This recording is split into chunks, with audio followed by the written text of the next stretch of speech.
नाही इलाज असल्यावर जातो. ठीक आहे, असो माझी एक्सप्रेशन घेऊ तुला दोघांचं घे ना, सांग बोल.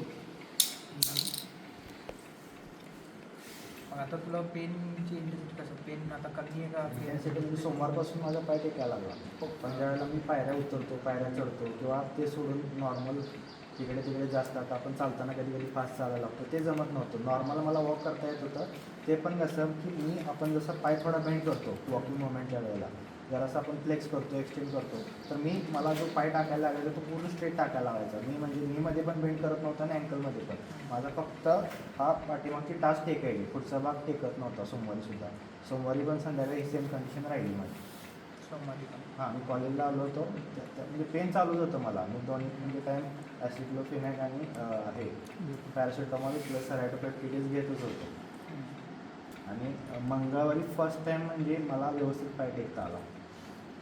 मंगळवारी पाय टेकता आला. जेव्हा मी म्हणजे स्वतः गाडी पण चालवून कॉलेजला आलो आणि बरंच घरी पण गेलो. पण झालं कसं की ते म्हणजे प्रवासामध्ये 2-3 वेळेला म्हणजे गाडीला बॅलन्स करताना ते त्याच्यावरती म्हणजे स्ट्रेस पडला. आणि त्यानंतर त्या नाईटला परत थोडंसं म्हणजे ॲग्रेवेशन झालं, म्हणजे पेन वाढलं. कारण की माझ्याकडे काही मेडिकेशन्स नव्हत्या, मी तर विसरून गेलो होते मेडिकेशन्स. त्या रात्री मी काही गोळ्या खाल्ल्या नाही आणि तसंच झोपी गेलो. दुसऱ्या दिवशी सकाळी परत म्हणजे कंप्लेंट्स कमी आल्या होत्या रेस्टमुळं, पण फरक पडला नव्हता.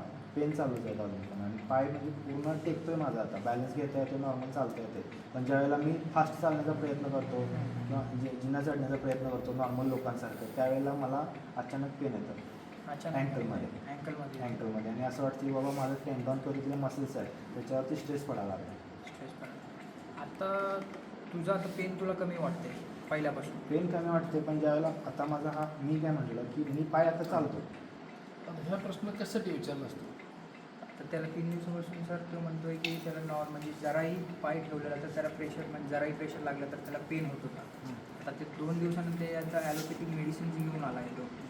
आणि मग ते विचारतो की मी आता त्याचं पेन इंटेन्सिटी किती कमी झाली आहे, म्हणजे आता तो म्हणतो हां अजून दुखते, पण तो म्हणतो आता पाय मला ठेवायला होते. बरोबर. 3 दिवसामध्ये ते इम्प्रूव्हमेंट झालं आहे, ते बरोबर. पाय ठेवायला येते.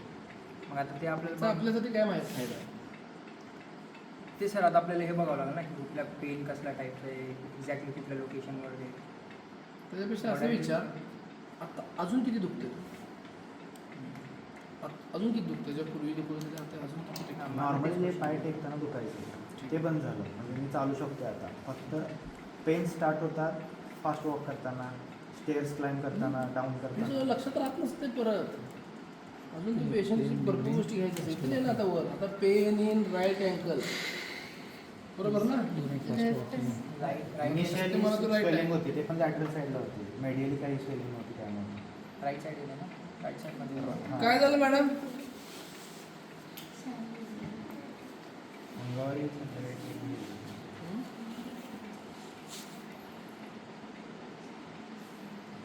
Pen in right ankle since 3 days, history of fall on the right ankle. संपलं. Sitting for 30 minutes, yes. आता तो व्हिडिओ थांबवा.